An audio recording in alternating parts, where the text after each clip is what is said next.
बाजेटखौ दाखिल खालामदों दिनै बाजेट स्पिच होदों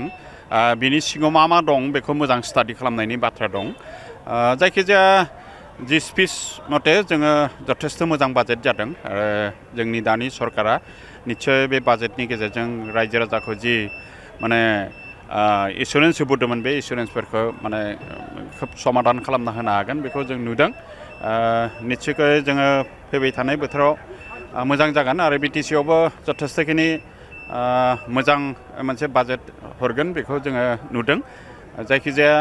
भितराव मा दंबावो बेखौ मोजां स्टाडि खालामनायनि उनाव जोङो क्लियारलि बुंनो हागोन जों नुदों बड'लेण्ड हालामाव जेरैबायदि गोदानै मुलुगसोलोंसालि क'क्राझार मुलुगसोलोंसालि बिथिङावबो 100 कौटि हरनाय जादों बेयो जोबोद मोजां आरो निस्सय गोनांथि जानानै दङ आरो बे हिसाबै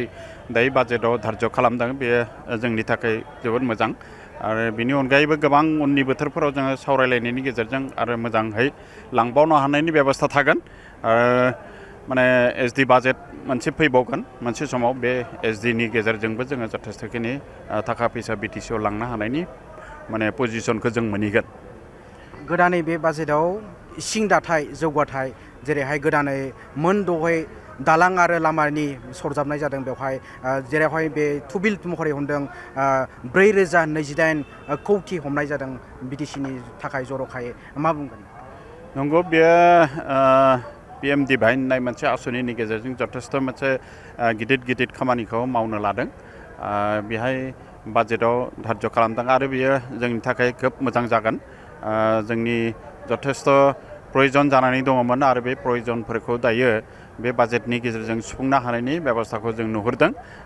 जोंनि बिटिसि ओनसोलनि रायजो राजाफोरनि थाखाय बेयो जोबोद मोजां बाजेट होननानै जोङो